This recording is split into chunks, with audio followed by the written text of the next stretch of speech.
Hello class, this is Mr. Sutton, and today we're going to be talking about factoring sum slash difference of cubes. Before we've talked about factoring difference of perfect squares, now we're going to be talking about cubes, and with cubes you can do sums and differences. So let's go ahead and start with your notes. Make sure you have your notes in front of you and are following along with me. Here we have some general forms. And it says to multiply each out using either the box method or distributive property. So we're going to do that for each of these and see what we get. So first we have a times a squared, which is a to the third power, a times ab, or a times negative ab rather, which is negative a squared b, and then a times b squared is a b squared.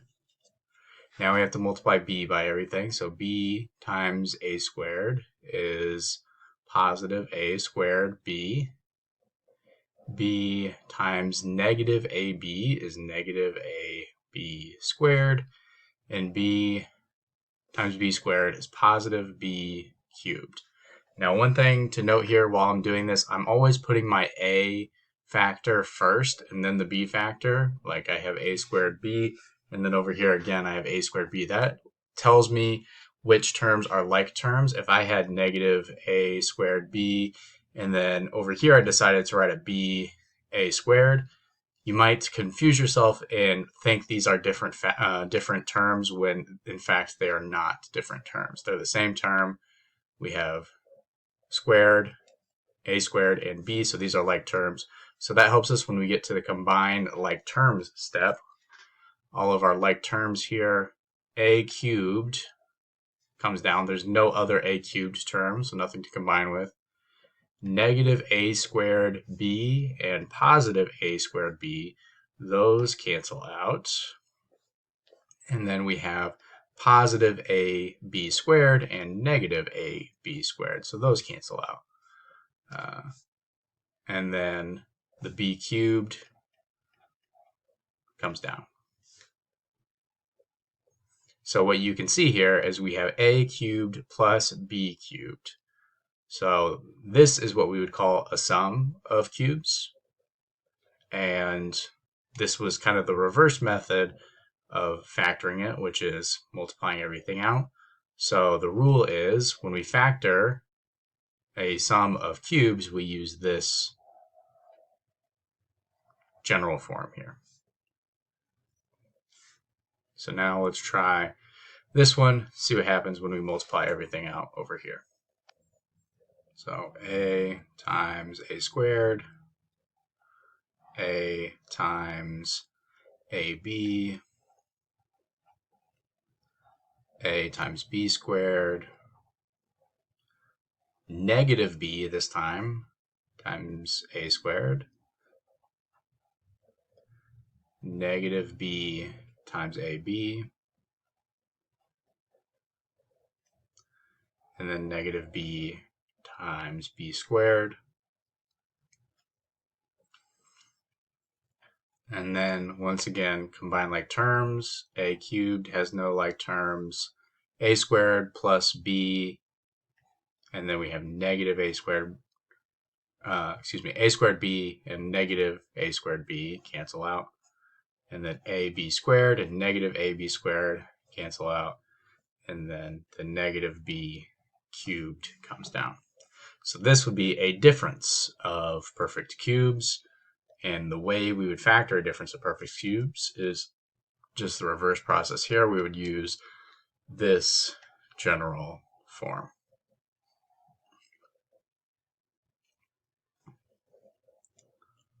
So what did you notice about the answers you got? Everything cancels.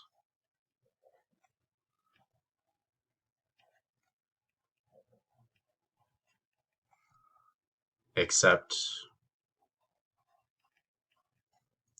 that's not how you spell that. Except the perfect cubes.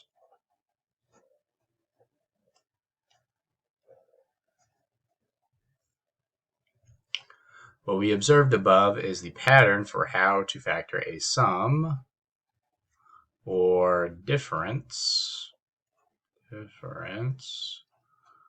of cubes. So this is how you factor the sum of cubes, and this is how you factor the difference of cubes. All right, same thing, same idea as the difference of perfect squares. We just have this general form that's a shortcut that we can use to factor these things, because it's always going to factor the same every time. So here are your steps.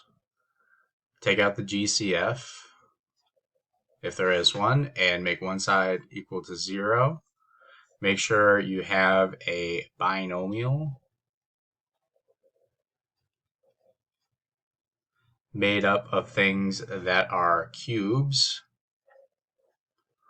So you need to have like x cubed and y cubed, or think about what your perfect cubes are.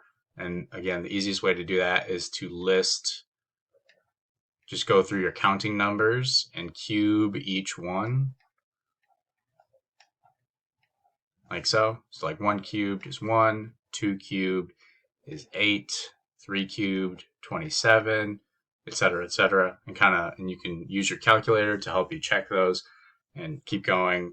If you're not sure if something is a perfect cube or not, make sure you are checking these things. So x cubed plus 27 would be a possibility, or if it has a minus sign in between, right? Make sure you have a binomial, which means two terms made up of perfect cubes. Find the cube root of each term. If you have a plus sign in the middle, use the formula we looked at in the first example. So that is a plus b, a squared minus ab plus b squared.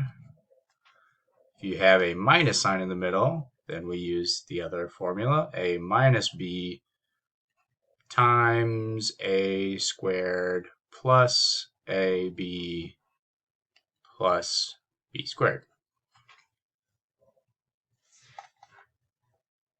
So next thing it says, when stuck, remember the acronym SOAP to help you determine the signs in the parentheses, because everything else is the same, right? We have a, b, a squared, AB, B squared, right? The difference is the signs. So the SOAP acronym will help you there. What that means is S stands for same, O stands for opposite,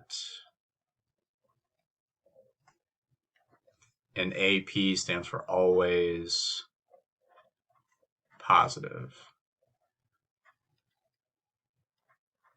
So SOAP. So what that means is for the sum of cubes, your first sign is the same as this, right? Same. The second sign is opposite of your first sign. And then your third sign is always positive.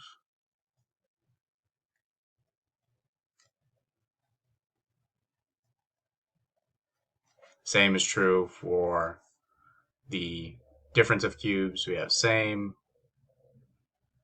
as this, opposite, and always positive.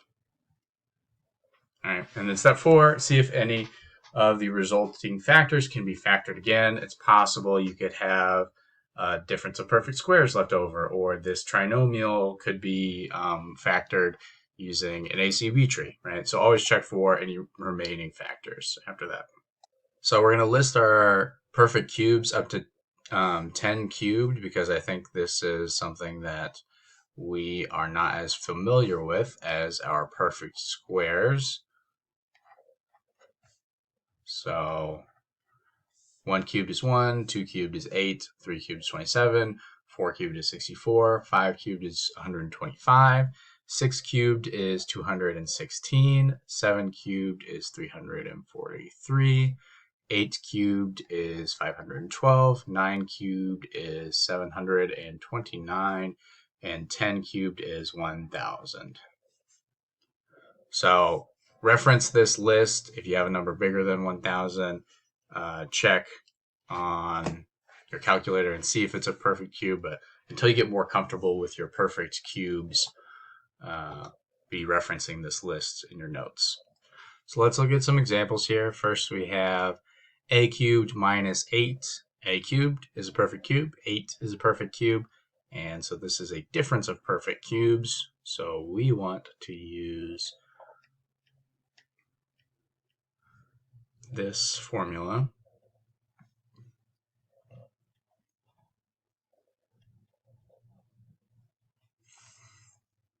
All right.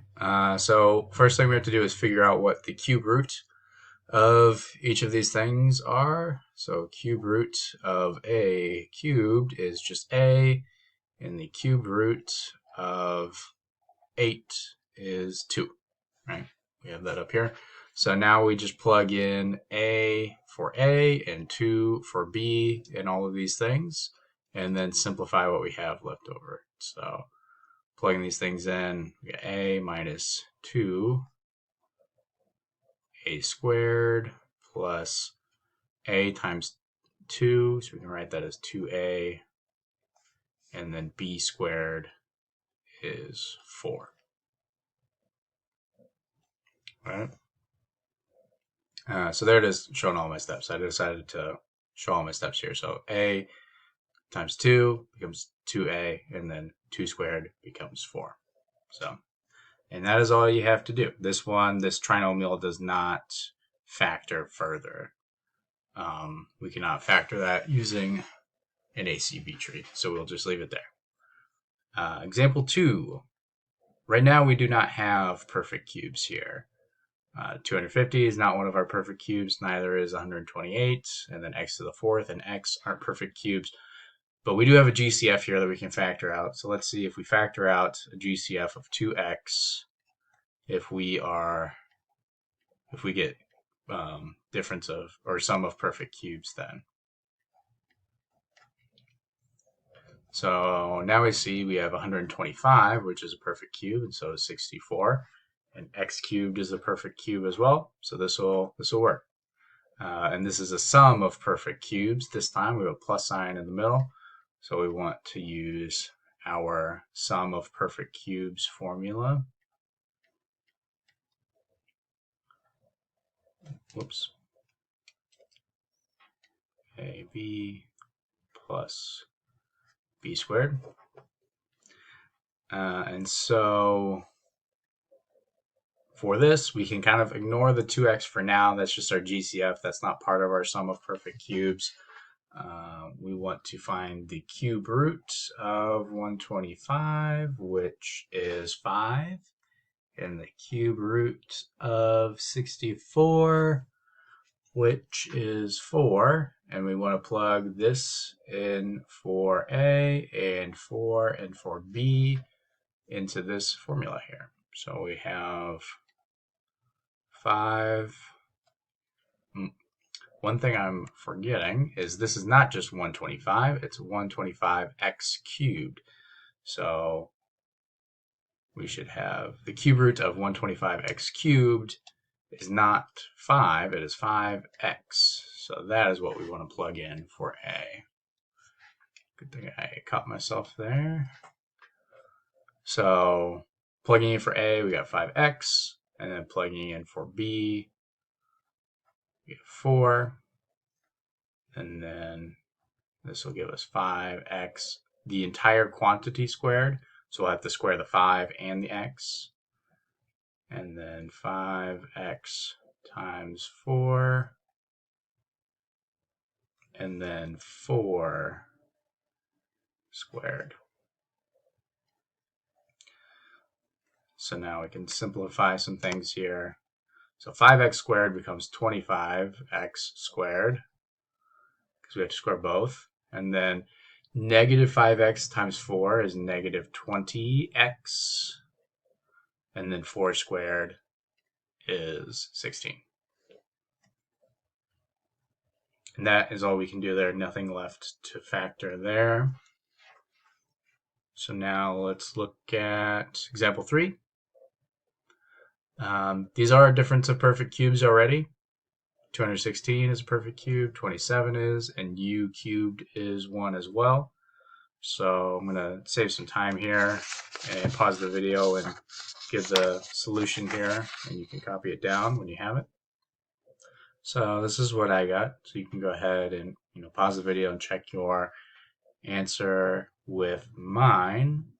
And then let's look at example 4. Example 4 is a little different, so I do want to cover this one. This says currently difference of squares, which it is. X to the 6th power is a perfect square, and 1 is a perfect square. So we can factor this using difference of perfect squares first, in which case you would get this. And then from here, now we have a difference of perfect cubes in each of these factors. So now we can factor each of these again using difference of perfect cubes, because 1 is a perfect square and a perfect cube. So then when we do that,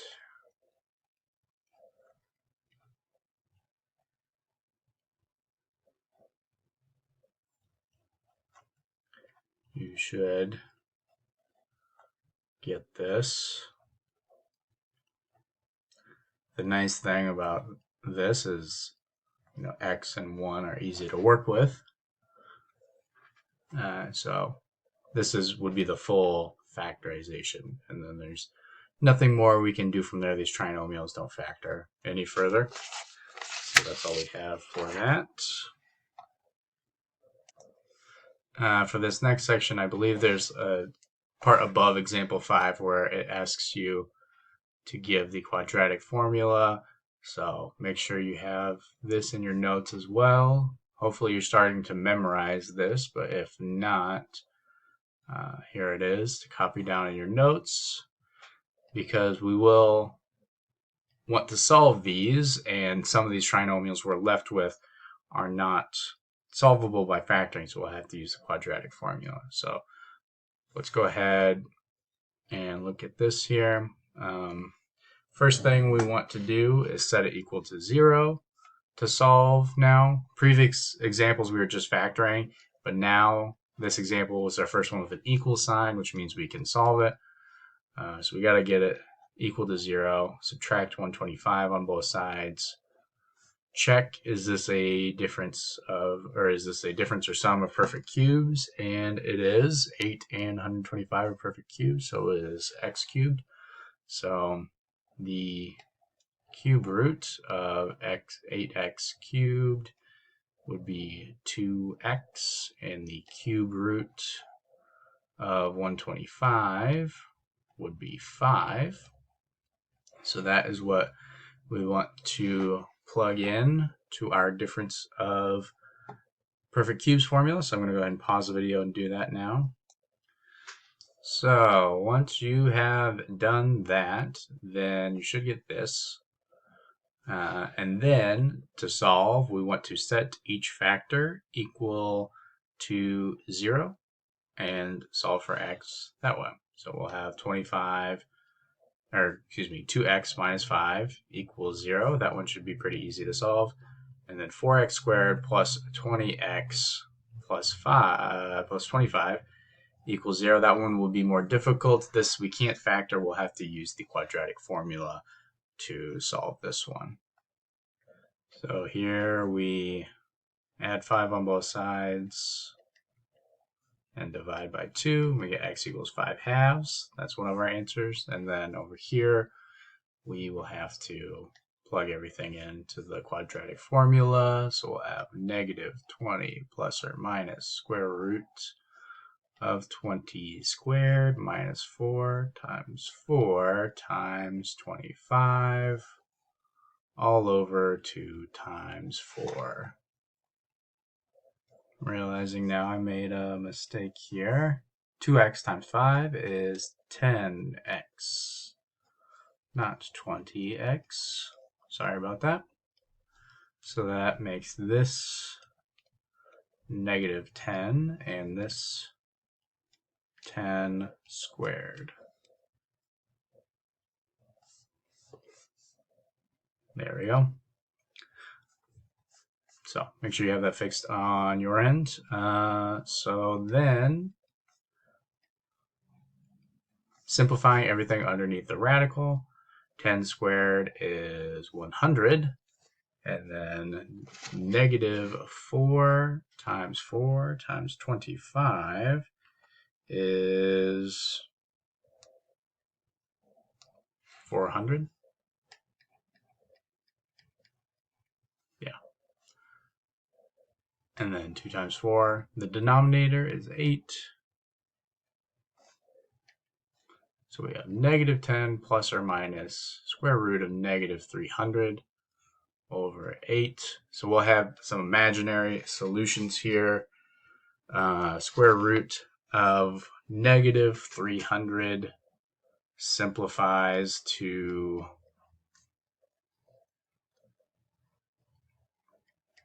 (10 root 3 I). And then we can simplify the 10s with the 8s. In the bottom, we can divide all of these by 2. So we'll have negative 5 plus or minus 5 root 3 I over 4. And that would be our final answer. We have this solution over here and then these two solutions. One thing I want to point out, you might be wondering, given just this equation, how come I can't solve this just by dividing by 8 on both sides? And then cube rooting both sides to get x equals 5/2. All right, seems a lot simpler to do it that way. This is more in line with the way you've solved equations in the past, and that works. That gives us one of our solutions, but the thing is, when you do it that way, you're missing these two imaginary solutions. So we want to do it this way because these two solutions are important as well. And if you were to only get this solution, you would not get all your credit for this type of problem. All right, so that is why we need to learn how to solve things this way to get these imaginary solutions. All right, so let's look at some more examples here. So this example, first thing, we need to get everything to one side of the equation. So we'll have to add 9x cubed on both sides and add 1,311 on both sides. When you do that, you should get 125x cubed plus 1,331 equals 0. These are both perfect cubes. 1,331 is beyond what we had in our list in the notes, but that is 11 cubed. So cube root of 125x cubed is 5x. Cube root of 1,331 is 11. So that's what we want to plug in to our sum of cubes formula. So I'm going to go ahead and do that now. So this is what you should have after you've plugged your cube roots into your sum of cubes formula and simplified everything. So then from here, just like in the last example, we set each factor equal to 0 and solve for x. Once again, this does not factor using a factor tree, so we'll have to solve for x using the quadratic formula. So to save some time, I'm going to go ahead and pause the video and do that now. Make sure you follow along with me and pause the video and try it yourself and check back and see if you got the same thing as me. All right, so first equation, subtract 11 on both sides, divide by 5 on both sides, you get x equals negative 11 over 5. Second one, you plug everything into the quadratic formula, you should get this, negative 55, which becomes positive 55, plus or minus square root of negative 55 squared minus 4 times 25 times 121, which all of this underneath the radical simplifies to negative 9,075. This radical is pretty difficult to simplify if you're able to get that good on you. There are two perfect squares in there that you could pull out, and that is 121 and 25. So if you break it down, and then 3 would be left over, and your negative 1. If you break it down like this, that makes it a little easier for you. So square root of 121 is 11, square root of 25 is 5, square root of 3 doesn't simplify, square root of negative 1 is I. So that is how I went from here to here. So that's 11 times 5, 55, square root of 3, I. And then from here, you can divide the numerator and the denominator by 5. 55 divided by 5 is 11. 10 divided by 5 is, or 50 divided by 5 is 10. And that's it for this one. So our three answers are this one and these two. All right. So we got one more example to look at here.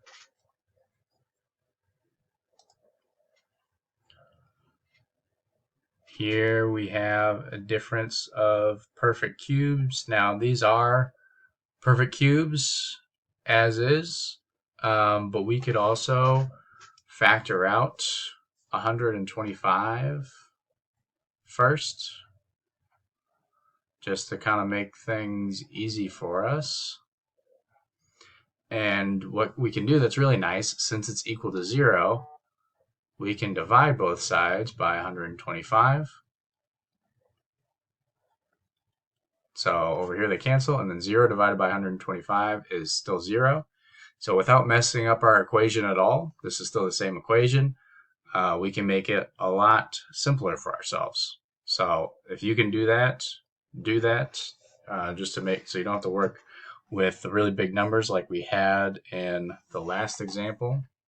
You'll get the same answer regardless. Here we're just doing all our simplifying at the beginning, but if you don't do that, then you'll have just a lot more simplifying to do at the end. But I think it's a lot easier to do it this way.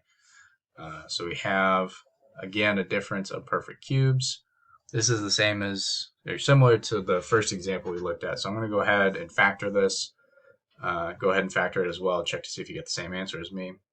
So this is what I got. And then we want to set each factor equal to 0. And solve for x. This one we just add 2 on both sides. This one, once again, we cannot factor this using an ACB tree, so we'll have to use the quadratic formula. So I'm going to go ahead and pause the video and do that. You do that as well. Check to see if you got the same answer as me. All right, and then so the quadratic formula, you should get negative 2 plus or minus square root of 2 squared minus 4 times 1 times 4 all over 2 times 1. Underneath the square root, that simplifies to negative 12, and then 2 times 1 simplifies to 2. Square root of negative 12 is 2 root 3i. You can break that down to negative 12, you can break down to 4 and 3 and negative 1. So square root of 4 is 2, square root of 3 can't simplify. Square root of negative 1 is I, and then all of these 2's you can divide by 2, so that simplifies things. Negative 2 divided by 2 is negative 1. 2 divided by 2 is 1, so we got an invisible one here, and then 1 in the denominator makes the denominator just go away. So that is all I have for you today. So make sure that you are working on your IEP for the rest of the class. You have your study guide to work on that you should have picked up at the beginning of class, or the guest teacher is going to hand them out, one or the other. So make sure you're working on that. You will have a test next class, so that will be on Wednesday. So make sure you come prepared for that. I have office hours Tuesday morning, Wednesday afternoon. So come to office hours if you want to see me, and have a good day.